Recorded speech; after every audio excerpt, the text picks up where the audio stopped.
So part 2 will deal with the quotient rule. And so first we'll start out like we did with the product rule. We'll look at a particular function that is the quotient of two other functions, and then look at their derivatives and see that we don't get a nice rule. Like you can't just, if f is the quotient of 2, f prime is not just g prime divided by h prime. So here's g and here's h, so f is equal to g over h. And so I asked what the three derivatives are. So g prime is, so that's a constant, so that the derivative of 3 is 0, minus, and the derivative of x is 1. So 0 minus 1 or negative 1. H prime,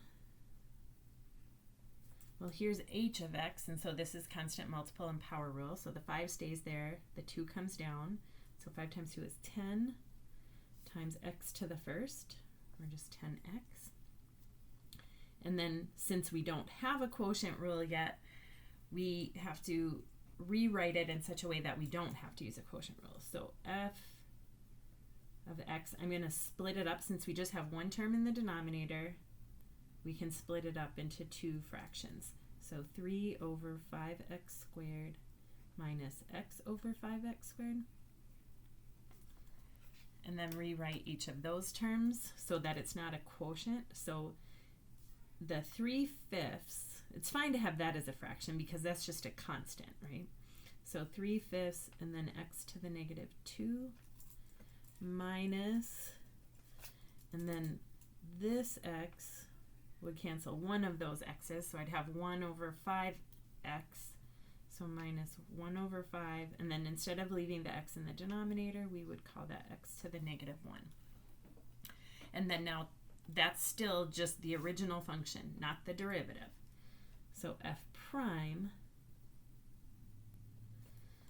so I'm using constant multiple rule, power rule, and difference rule. So the 3/5 stays out in front, and then the derivative of x to the negative 2 would be negative 2x to the negative 3 minus 1/5, and the derivative of x to the negative 1 would be negative 1 x to the negative 2.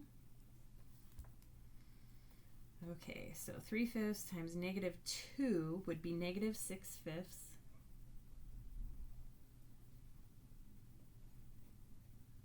x to the negative 3, and then minus a negative would be plus 1/5 x to the negative 2. If you wanted, why do I keep forgetting the negatives?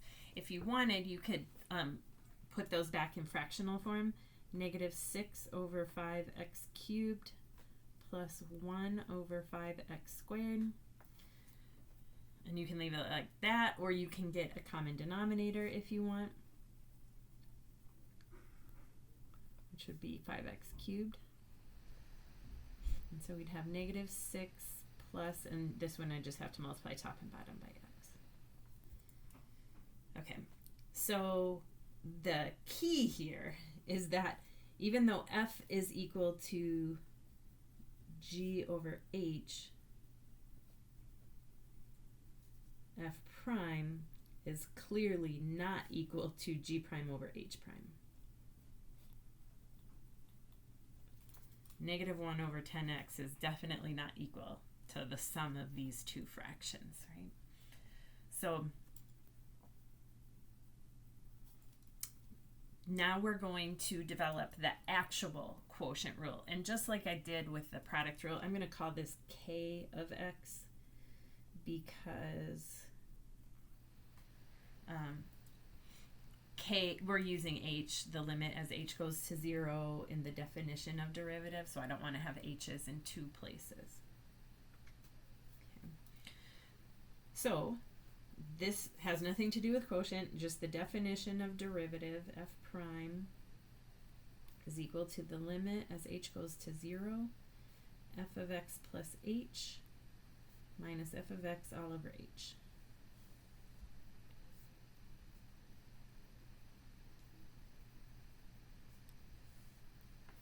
Okay, Well, f of x, we're just told, is g of x over k of x. So that's the second term, g of x over k of x.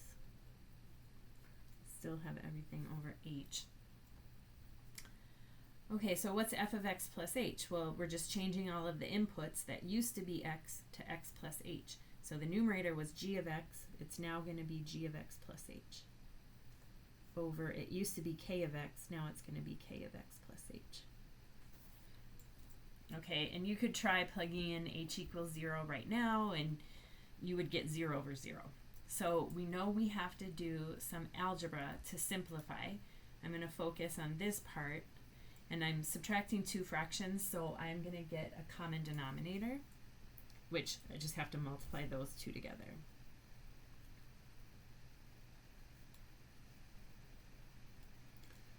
So it's going to be k of x plus h times k of x.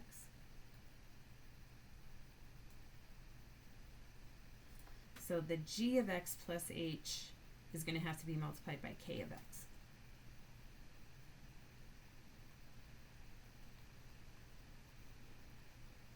Minus, and the g of x is going to have to be multiplied by k of x plus h.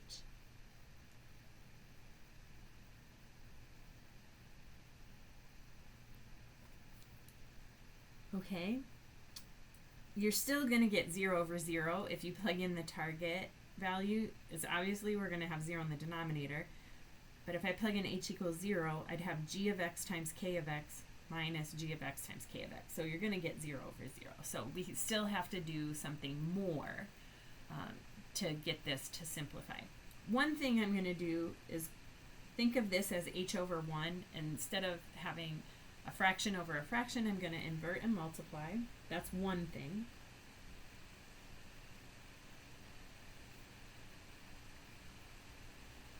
So kind of make a long line and then times 1 over h.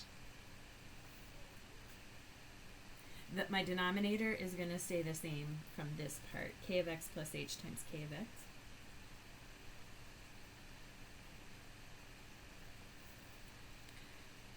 But now I'm going to do kind of the same thing I did with the product rule. Start out with the term at the front. We're going to subtract and add the same thing in the numerator, and then I'll still have my minus that last term. So minus g of x times k of x plus h.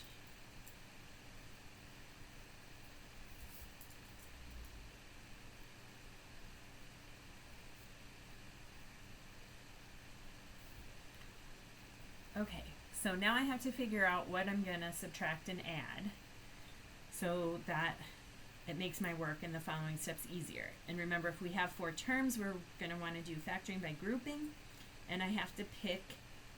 So the thing I subtract and add, I want it to have one thing in common with the first term and another thing in common with the second term. So it really doesn't, there are 2 possible choices. So from the first term, I could pick g of x plus h, and then from the second term, if I've already used the function g, then I want to use the other function k. So you could either subtract g of x plus h, k of x plus h, subtract and add that, or I could choose k of x from the first term, and then I have to use the other function g from the second term. And that's just less writing, so I'm going to do k of x times g of x. Subtract and add.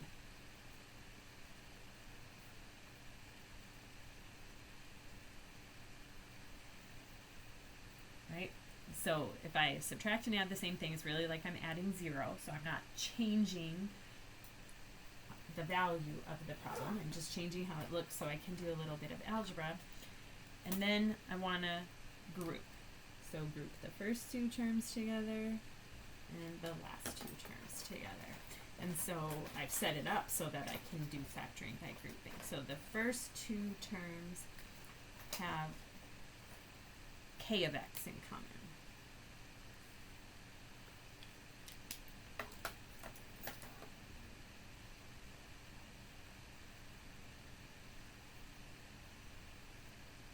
And if I factor that out, then I have g of x plus h minus g of x.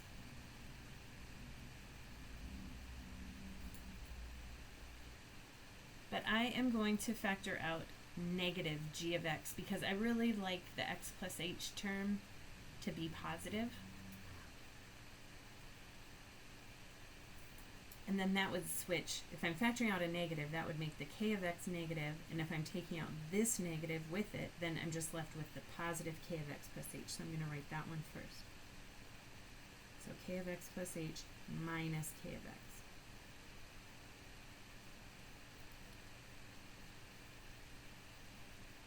All of that over k of x plus h times k of x. And then, all right, so I'm going to just make this all one fraction. 1 times the numerator doesn't change anything. And then multiply the denominators together, so times h. Okay, so I'm going to do a couple different things here. Some of it is the same that I did with the product rule. I'm going to work backwards from a common denominator, and I'm going to kind of split it up right here at the minus. So I'm going to do this part of the numerator over the denominator minus this part of the numerator over the denominator. So kind of grouping the same way. This fraction minus this fraction, and then apply the difference rule for limits. So the limit of a difference, so the limit of f minus g is the limit of f minus the limit of g. And I'm going to do one other thing just because I'm running out of room.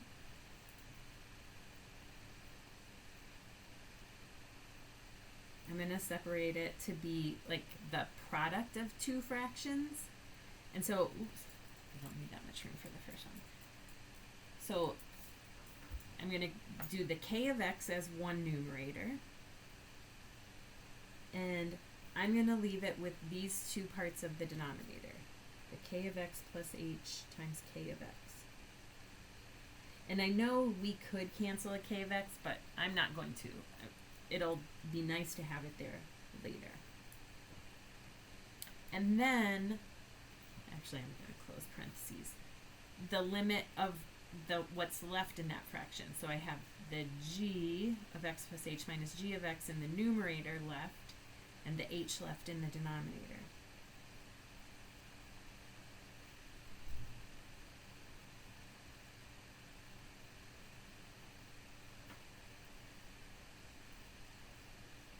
Minus, and then I'm going to do a similar sort of thing in the part that I've circled in green.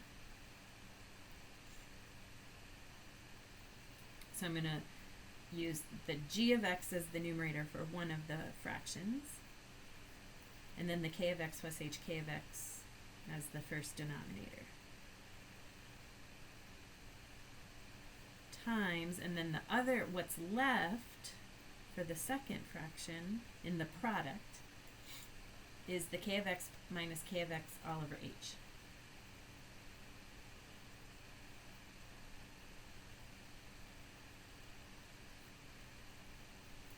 So think, if I got rid of that limit and I multiply these two fractions together, the numerator is k of x times g of x plus h minus g of x, which is exactly what we have. K of x times g of x plus h minus g of x. Multiply the denominators together, and I get k of x plus h times k of x times h, which is exactly what we have. So everything works out there. I just have applied the product rule for limits and some clever algebra. Same thing here. If I first got rid of that, then and multiplied straight across, my numerator would be g of x times k of x plus h minus k of x, which is that numerator, and multiply the denominators together, and I get that. But I applied the product rule for limits to split it up like this. Okay, so now I'm actually going to take the limits. So I'm going to plug, for the first one, I'm just going to plug in h equals 0. So I would get k of x over k of x times k of x. So that would be k of x squared. And again, I know I could cancel a k of x, but I do want to keep it there. Times, remember this is the definition of g prime, right? Look at the definition of f prime. limit h goes to 0, f of x plus h minus f of x all over h. So this whole thing is just the definition of g prime. Minus g, so here, the first one I'm plugging in the target value. There's no h, so the numerator just stays g of x. The denominator would be k of x times k of x, or k of x squared, times, and then this whole thing is just, it fits the definition of derivative exactly, so that would be k prime of x. And you can think of these as being over 1. Put them all into one fraction, and then we already have a common denominator. So I'm going to put it into one big fraction. So the denominator would be k of x squared. And the numerator would be k of x times g prime minus g of x times k prime.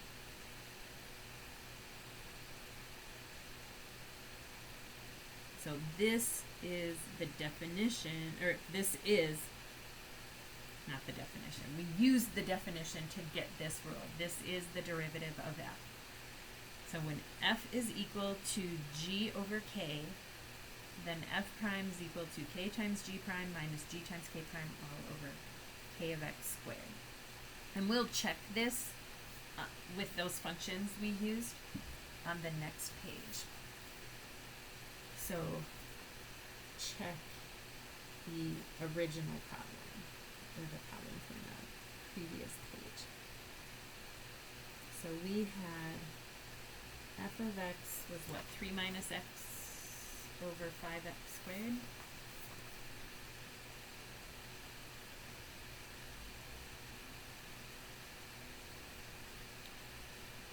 Okay, and this was our g was the numerator, and then k is like the denominator.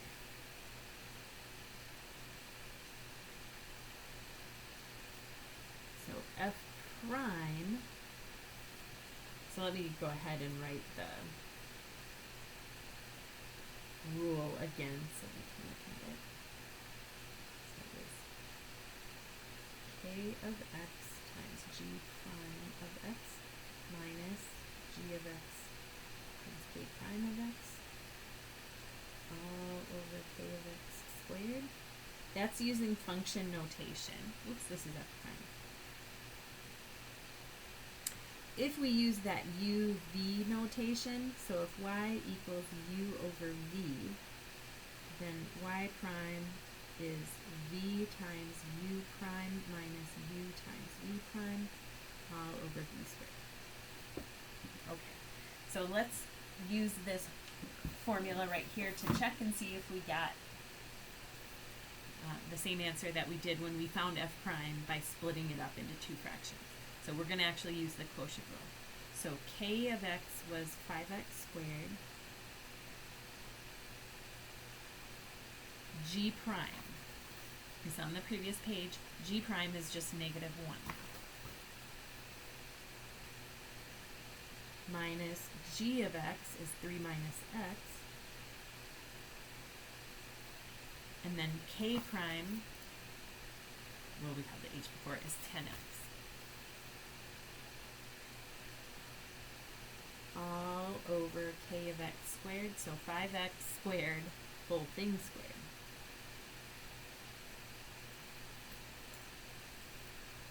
Okay, so I am going to multiply out in the numerator and denominator. See if we can simplify. So 5x squared times negative 1, so that would be negative 5x squared. Distribute the 10x, and there's also a negative to distribute. Sorry about the glare there. So 10x times 3, and it's negative. So negative 30x. Negative times negative is positive. X times 10x, so plus 10x squared. Square the denominator, so 25x to the 4th.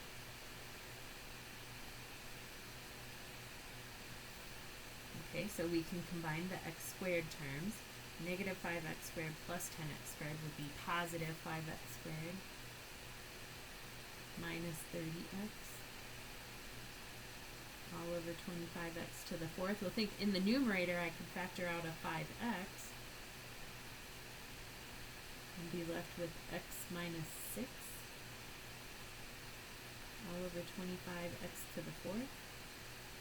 And then 5 goes into 25 5 times, and this x would cancel one of those, so we'd be left with 5x cubed in the denominator, x minus 6 in the numerator. And let's see what we got on the previous page. Yeah, negative 6 plus x over 5x cubed. That's the exact same thing. All right.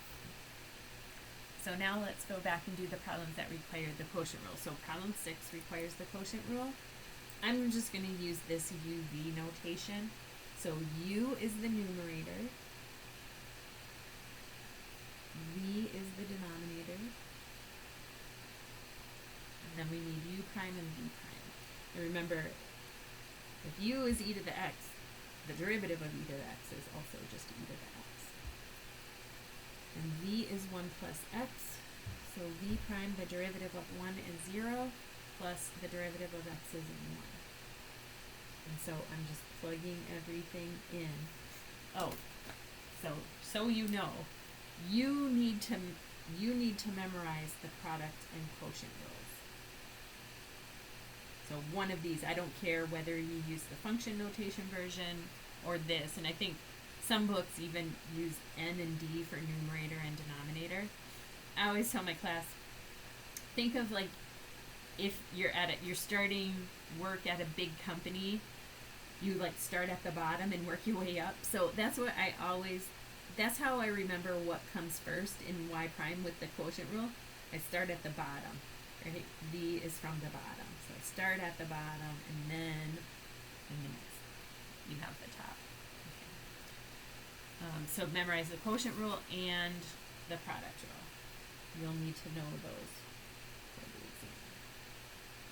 The product rule is pretty easy because there the order doesn't matter since we're adding.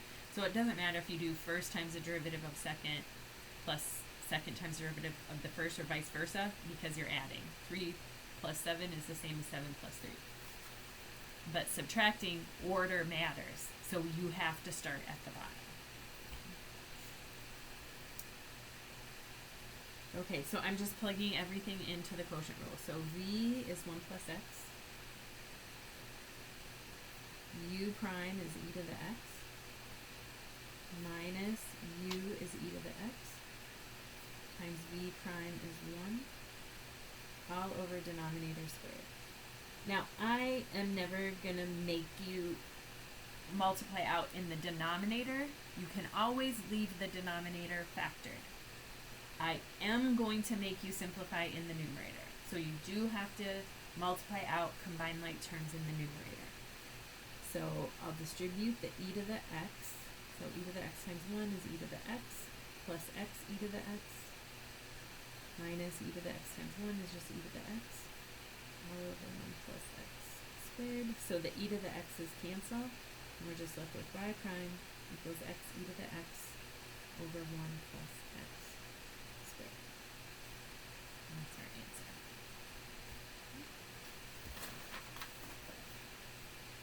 Okay, so here's the next one. And again, we have to use the quotient rule because there's more than one term in the denominator, so I can't split it up. So I am going to identify my u and my v. And you can write them as they are now, but remember to take the derivative of a square root, it really is better to have it written as a fractional power because we're using the power rule to take the derivative. So the numerator square root is the same as the 1/2 power. So x to the 1/2 minus 1, and the denominator is x to the 1/2 plus 1. So u prime, v prime. So just use the power rule. 1/2 x to the negative 1/2 minus, and then the derivative of 0. The derivative of 1 is 0 since it's a constant. And then v prime, 1/2 x to the negative 1/2 plus, and then the derivative of 1 is 0. Okay, so now I'm plugging everything into the quotient rule, which start at the bottom, right? We're thinking this as u over v. So start at the bottom, v, and then times u prime minus u times v prime, all over v squared. So v is x to the 1/2 plus 1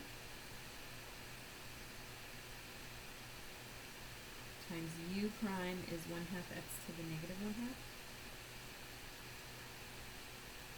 minus u is x to the 1/2 minus 1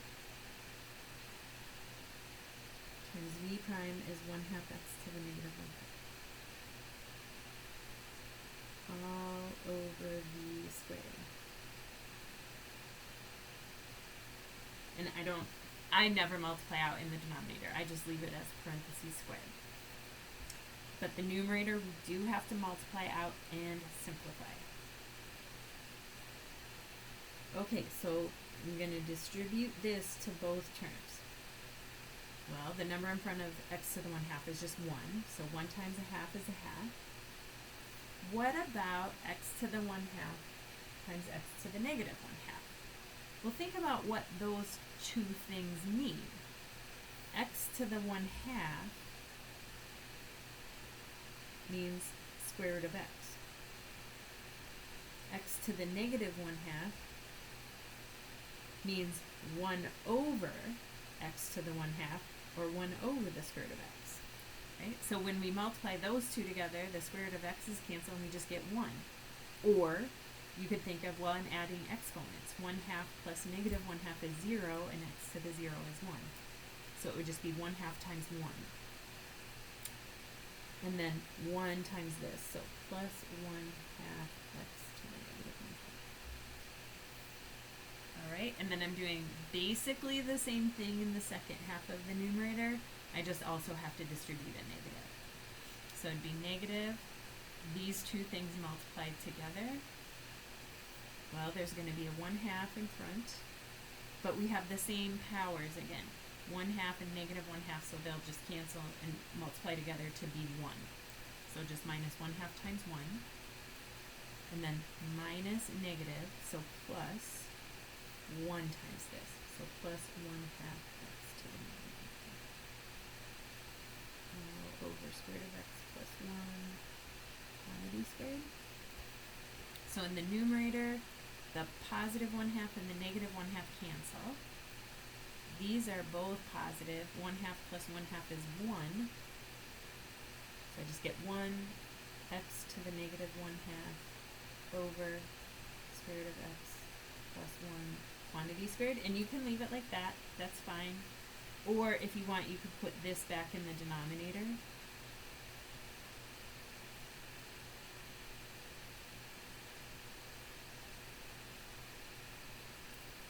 So either of those is fine.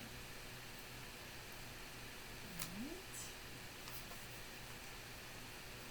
Okay, 34. Find an equation of the tangent line to the given curve. Remember, whenever they ask us to find the equation of a line, we need a point and a slope.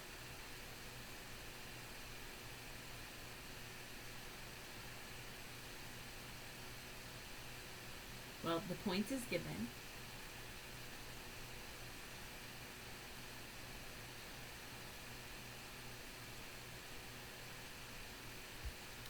And how do we get the slope of the tangent line?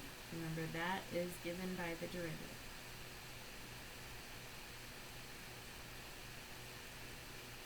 And here it's written as a quotient, and there's no way to get rid of the quotient because there is more than one term in the denominator, so we can't split it up. So I'm going to think of this as u over v. And then we'll use the quotient rule. So u is square root of x, or x to the 1/2. V is x plus 1. So u prime is 1/2 x to the negative 1/2, just using the power rule. And v prime is 1 plus 0, or just 1. And so y prime is, I'm not going to write it again. So here's the quotient rule. I'm just going to plug stuff in. So v is x plus 1 times u prime is 1/2 x to the negative 1 minus u, which is x to the 1/2, times v, that was a prime, is 1, all over the denominator square.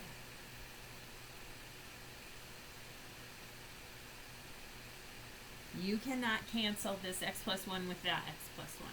You can't cancel that because there's no x plus 1 in the second half. So x plus 1 is not a factor of the numerator, so you can't cross those out.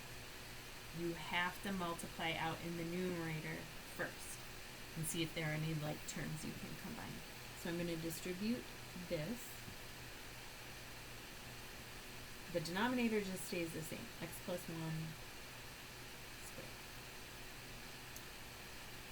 Okay, the number in front of x is just 1, so 1 times 1/2 is 1/2. What about multiplying these two together? Remember, you just add exponents. So this is x to the first, so 1 plus negative 1/2 would be positive 1/2. And then plus 1 times that.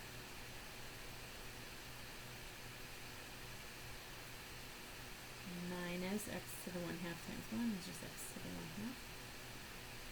So there are two terms in the numerator that we can combine. We can combine this one and this one because the x's have the same exponent. So 1/2 minus 1 would be negative 1/2.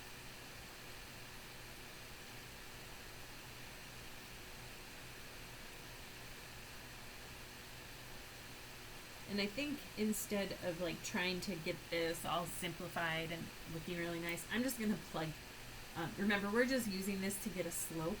Remember the slope has to be a number. This is not the slope. This is an expression that we use to get slope. Slope should be a number. Remember we just plug in the x value of the point. So it'd be negative 1/2 and then 4 to the 1/2. Well, 1/2 power means square root, and square root just makes more sense to me, so I'm going to write this as square root of 4. Plus 1/2, and then 4 to the negative 1/2. Negative means it goes in the denominator, and 1/2 means square root. So 1 over the square root of 4, all over 4 plus 1 squared.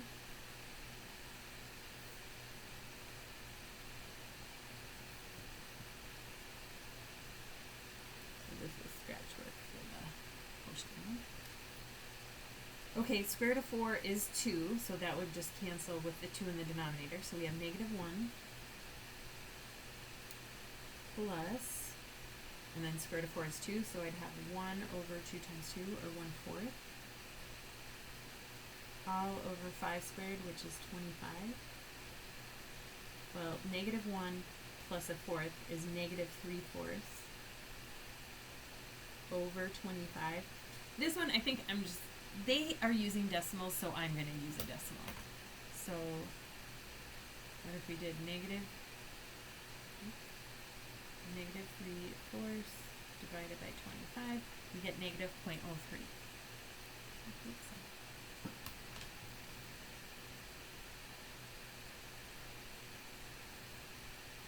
Okay, so now we know m, and we know the point, so I'm going to plug everything into y equals mx plus b. So the y is 0.4, the m is negative 0.03, the x is 4, the b is what I'm trying to find. And we'll do that multiplication, so that would be negative 0.12, and then add that to both sides. And I get 0.52 equals b. And so then the answer is the equation of the line. Y equals negative 0.03x, or 0.03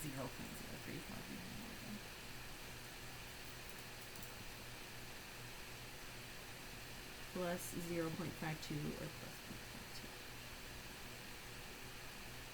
Okay, so that's the equation of the tangent.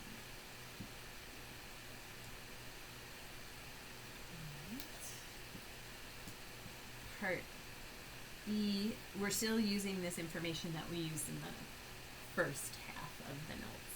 So I'm just using the quotient rule, so the derivative of u over v. So start at the bottom, v times u prime minus u times v prime, all over bottom squared. And we want to do it at x equals 0.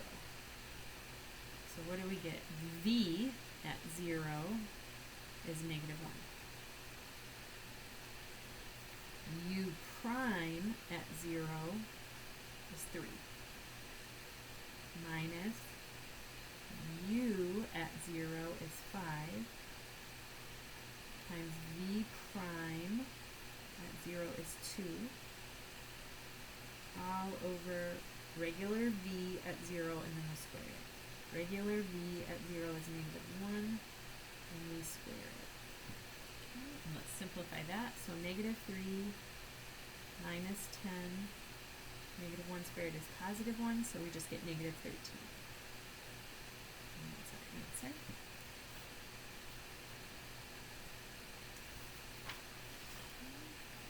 Part C is again the quotient rule. They just switched the numerator and denominator on us.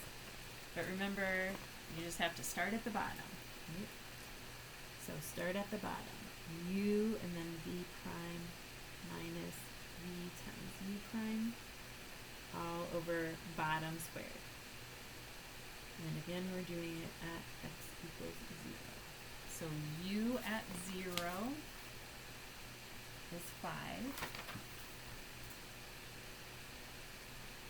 V prime at 0 is 2.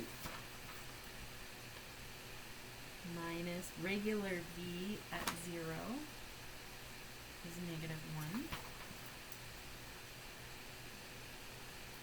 U prime at 0 is 3.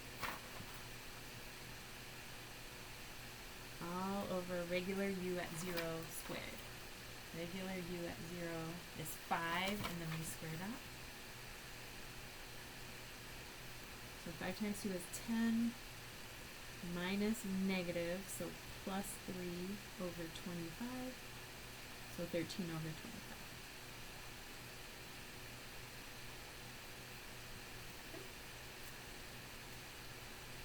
Then we did part D already, and 50 we did the second one, but we didn't do the first one. And that was because, remember I said, we don't know what f of x is, so I don't really know that I'm allowed to split it up or write it a different way. We'll see in 3.4 I mentioned a different way of doing this, but for now it's the quotient rule.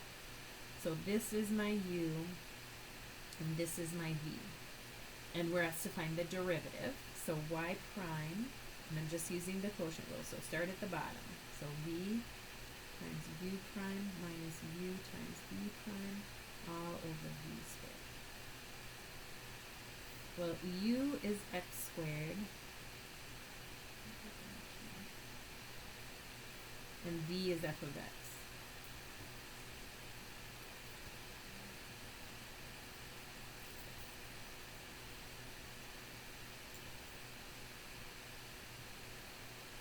So if u is x squared, what's u prime? Well, we're just using the power rule. So it'd be 2x. And v prime, we don't know. It's just f prime. Okay, so now I'm just plugging stuff in. So v is f of x.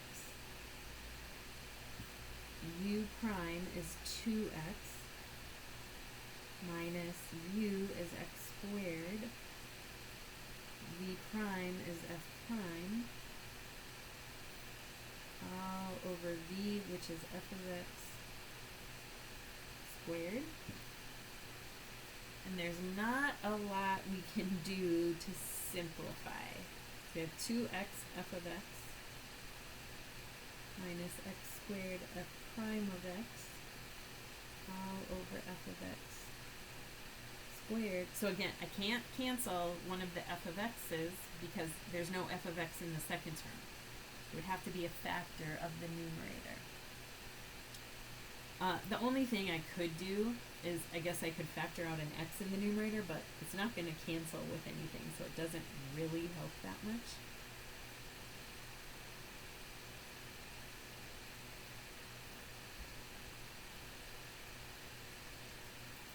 So you could write it either of those two ways.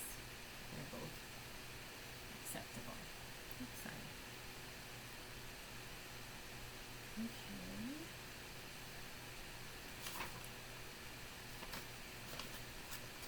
I thought there was one more problem. Yeah, this one. Find equations of the tangent lines to the curve that are parallel to this. And notice they say tangent lines. I'm going to do a really rough sketch. I think I'll use the back page of this. So y equals x minus 1 over is it x plus 1? Yeah. So let's think about our rules for rational functions. The numerator is degree 1. The denominator is degree 1. So as far as vertical asymptote, slant asymptote, horizontal or slant,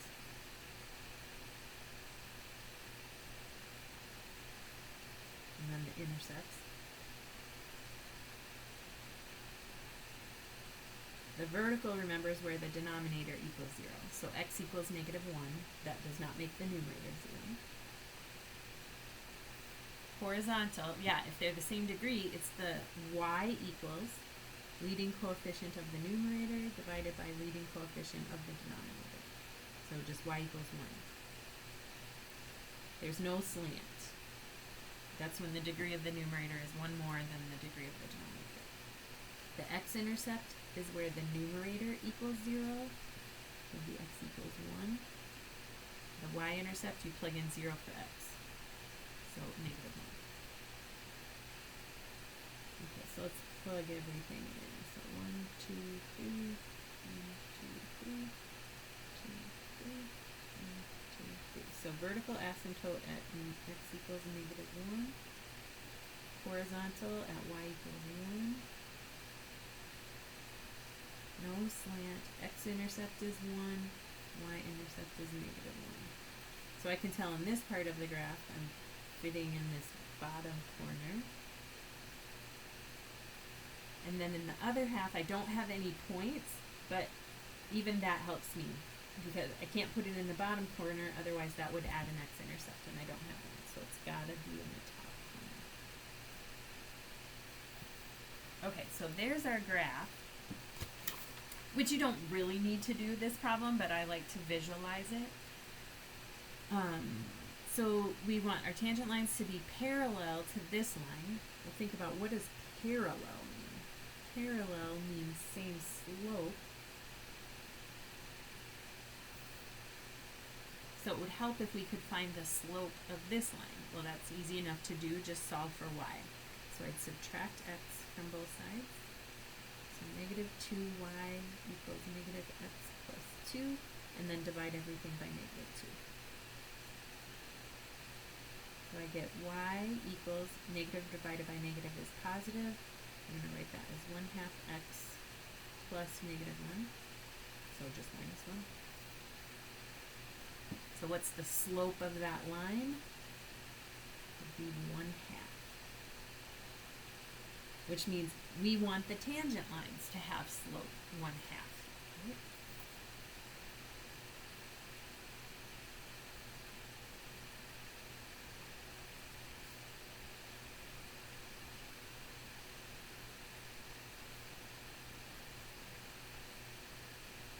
And what gives us the slope of the tangent line?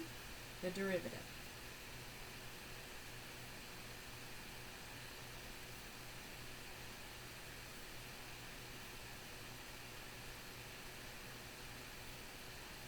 So So we are going to have to find the derivative. Before I do that, I just want to go back to my picture for a minute and try to get an idea of where I think they're going to be. So we want our lines to have slope a half. So think of, here's the origin, up 1 over 2. So this is not a tangent line, but here is a line with slope 1/2, right? So I want lines that are parallel to that, but tangent to the graph. And so you can see there's probably going to be one, I don't know, right about there.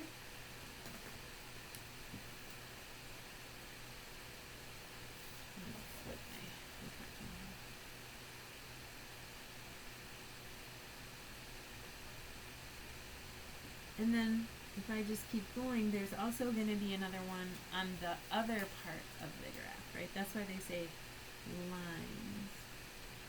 So I don't know, maybe about right there.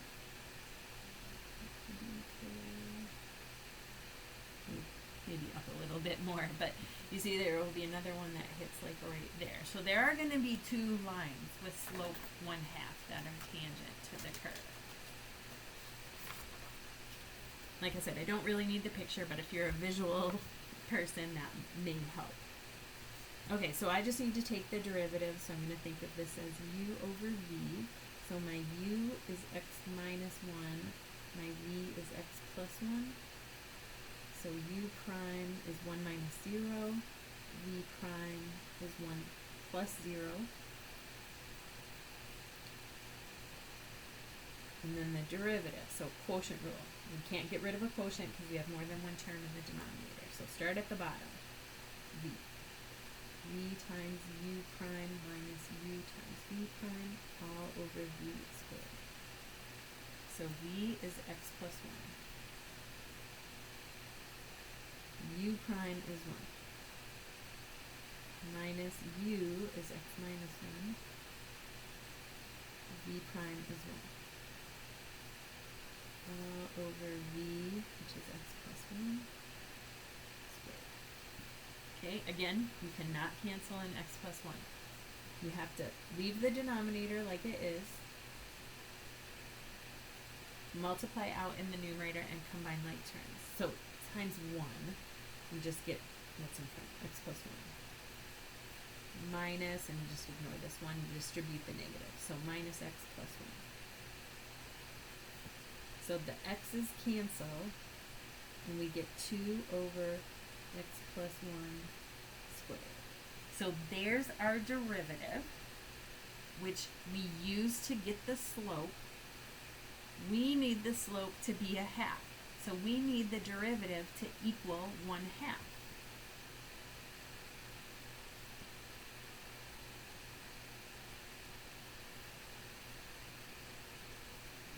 And then we just need to solve that equation for x. Lots of ways to do it, but I just think I'm going to cross multiply.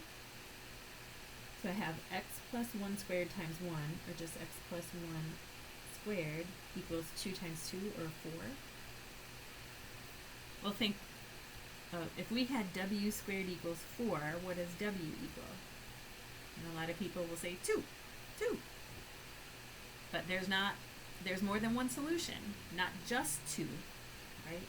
Plus or minus 2. So we could have either of those. X plus 1 equals plus or minus 2. And then I'm going to set up two separate equations. X plus 1 equals positive 2. X plus 1 equals negative 2. And then solve for x. So I subtract 1 and I get x equals 1. Subtract 1 and I get x equals negative 3. Okay, so go back to the original question. Remember when they say find equations of tangent lines, what do we need? We need a point and a slope.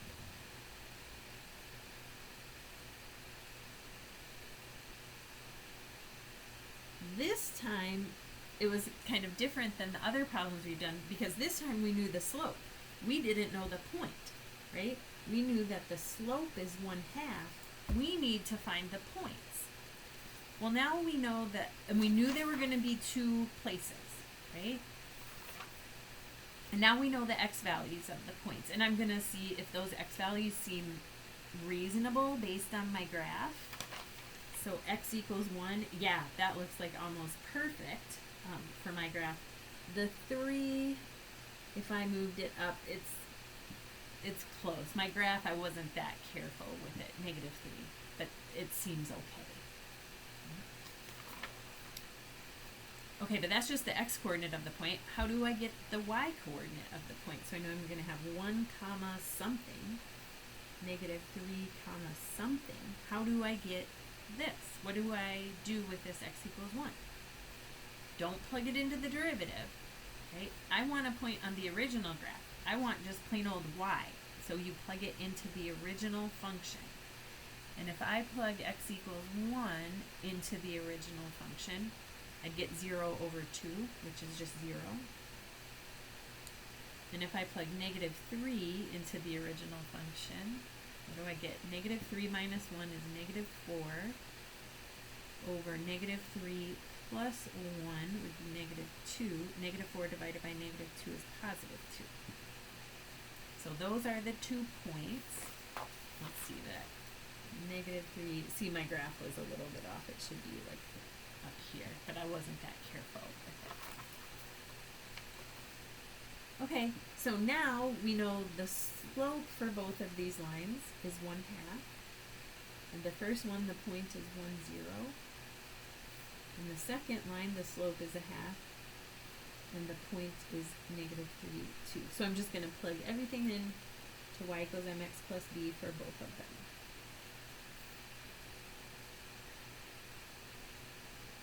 Okay, so the y is 0, the m is 1/2, the x is 1, b is what I'm trying to find.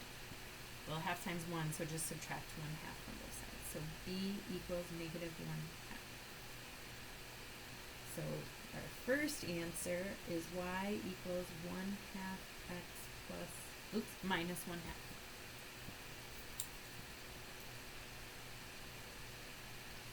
And then the second one, so the y is 2, the m is 1/2, the x is -3, the b is what I'm trying to find. So I have 2 equals -3 over 2 plus b, add 3 over 2 to both sides. That's 4/2 plus 3/2 is 7/2 equals b. So the answer for this one is y equals 1/2 x plus 7/2. All right, that is the end of 3.2.